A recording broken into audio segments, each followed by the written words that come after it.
The Chicago Bears have signed their rookies Darnell Wright, Zach Pickens, and Tyler Scott to rookie deals. They also announced Eddie George and Randy Shannon as Bill Walsh diversity coaching hires.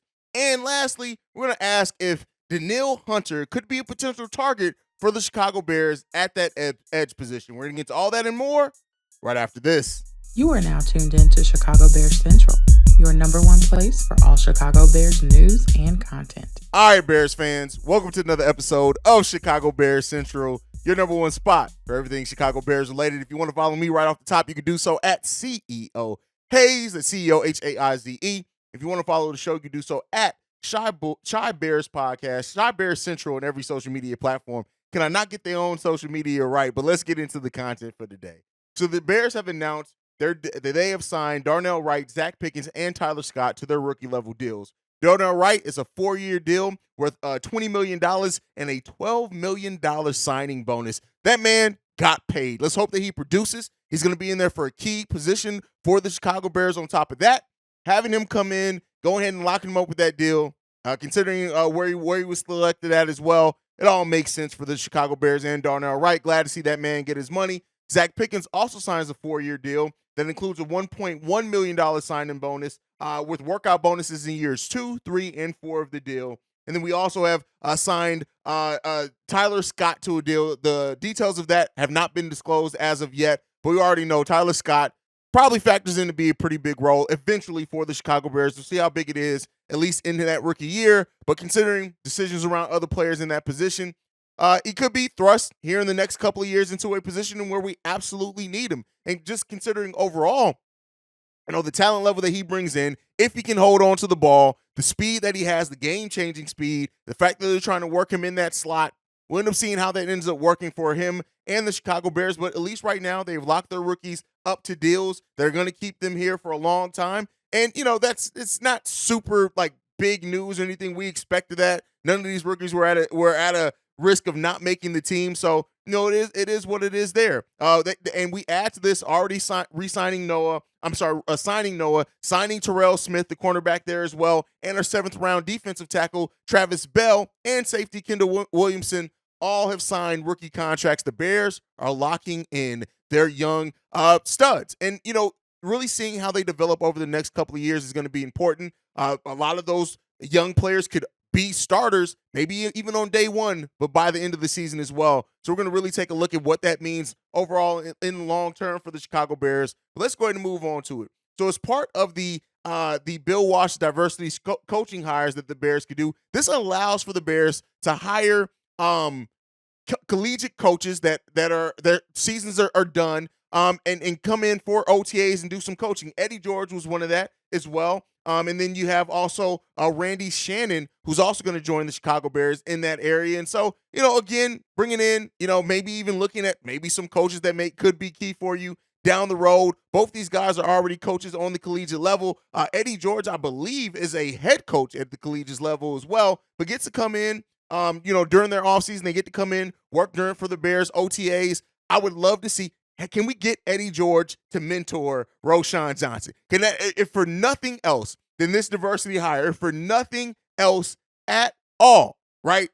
Let him come in and mentor Roschon Johnson. But the whole point of this program, and the direct quote of it is the program's objective is to use NFL clubs, training camps, all-season workout programs, and mini camps to give talented coaches opportunities to observe, participate, gain experience, and ultimately gain a full-time NFL coaching position. So, hey, you never know. We could be looking at the next running back coach in Eddie George. You just never know, especially, there are some questions. Would Luke Getsy eventually accept a head coaching position, especially if he coaches the Chicago Bears well? You just never know how things are going to go, but I wouldn't be surprised if both these guys end up getting an NFL coaching job. I just don't think it's going to be with the Bears. Well, you can't be sure of that, but hey, the Bears are using them as their diversity hires. They get to come in. They get to observe OTAs, observe kind of how the Bears and their coaching staff go about their business in the offseason.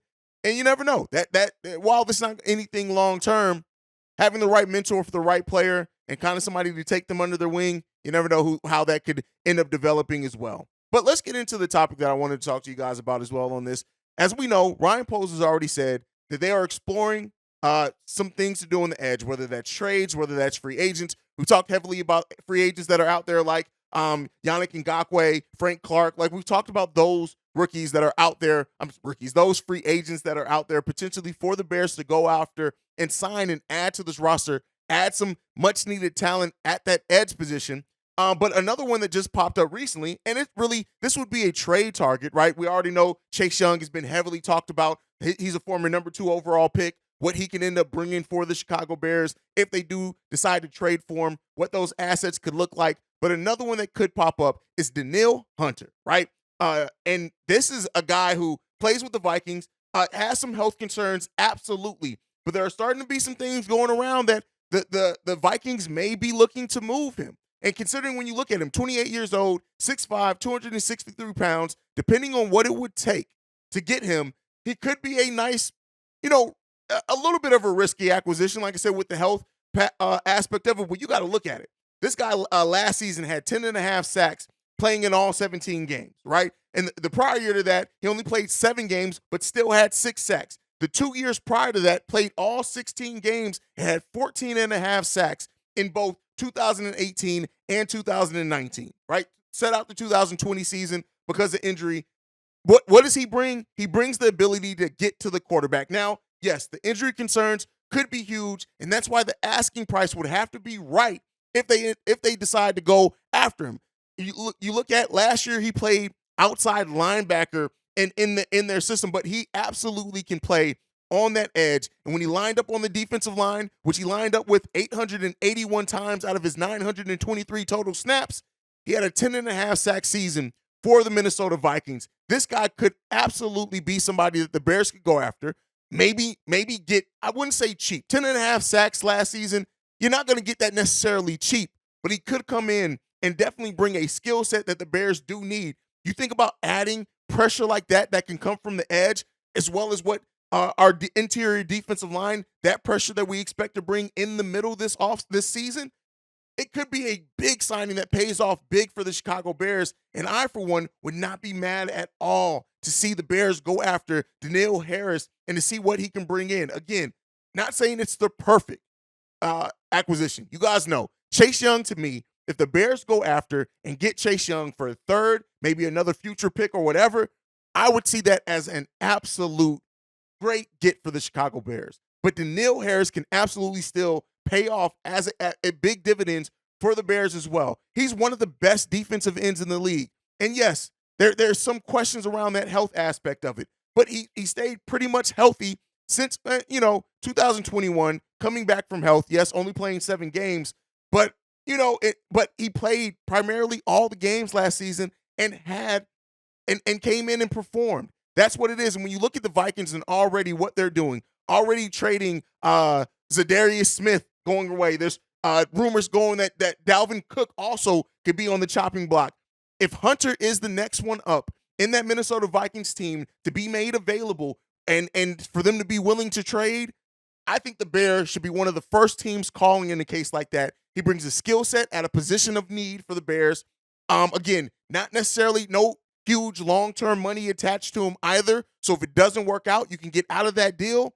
I really like the prospect of bringing him to the Chicago Bears. Again, I'm not saying it's the perfect acquisition, but at this point when you're late in the offseason, I think he can do a lot worse as well. I think he can do a lot worse. Bring some veteran. He's done this at a high level in the NFL for years and years to come. Could also be a mentor for somebody like Dominique Robinson, Travis Gibson as well.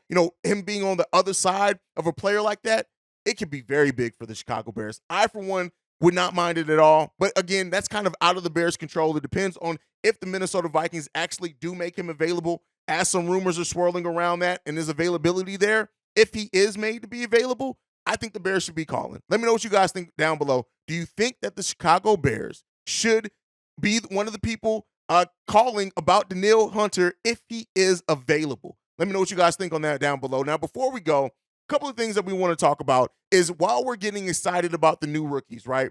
One of the rookies that I do want to bring up is Kyler Gordon, right? I don't want him to get lost in the mix of Tyreek Stevenson, Terrell Smith, like what those players can end up being, right, for the Chicago Bears and maybe even move into those positions. Like when you look at Kyler Gordon, and the way that he came on in the second half of last season, right? But he has to continue to perform. The first half of the season was rough. He was exposed. He was picked on by opposing offenses. That stuff happens to rookies, right? But Kyler Gordon needs to come into this season with now knowing what it's like having a season of playing and performing and playing a lot of snaps, heavy minutes, heavy rotation for the Chicago Bears, and be ready to hit the ground running. While I'm not going to say everything pins on Kyler Gordon in that secondary, having Kyler Gordon who can go from being inside to outside in that slot as well, and in the nickel as well for the Chicago Bears could be huge for the Bears. We need him to step up and perform and to come in and start the season kind of how he ended the season. We drafted 2 cornerbacks in this past draft, right? And not all that I'm saying with that is that, that puts the future of Kyler Gordon in question. That's not what I'm saying at all. But Kyler Gordon is going to potentially have the ability to focus solely on the slot, and he needs to excel in that role. Not moving him back and forth, right? Using Tyreek Stevenson probably there. Again, you look at Terrell Smith as well as players that are going to be able to help him, but being able to focus on basically just the slot for Kyler Gordon next season could be huge for him.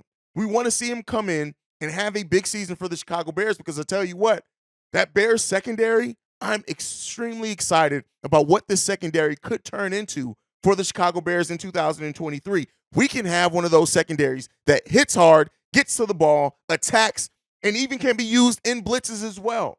The versatility that we have right now in that secondary, specifically on that cornerback, in that cornerback positions as well, we've already talked about how that is probably going to push Kendall Vador out the door as well. But the depth there and everybody kind of fitting more into their natural positions, I think that we're poised to see a big season from a couple of players in the secondary for the Chicago Bears. But I think Kyler Gordon, more than anybody, has probably benefited from the way that the Chicago Bears have drafted at that corner position.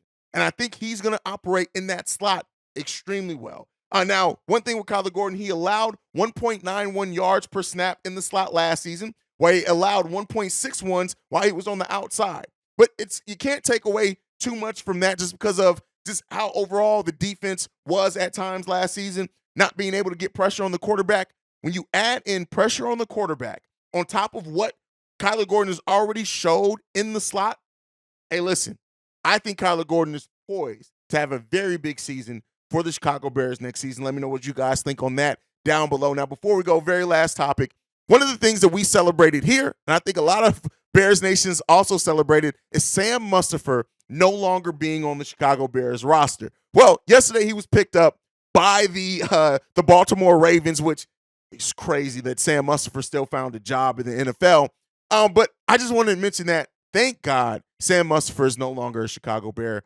And I think when you really look at the improvements that we made on that offensive line and how we've improved the protection for Justin Fields. That's not even a question anymore. That protection has been drastically improved. As we go forth and continue to improve that, having players gone and off the roster like Sam Mustipher, it's damn near cause for celebration. Let the Ravens deal with that headache and that badass hairline, and the Bears can just focus on protecting our quarterback and playing damn good football.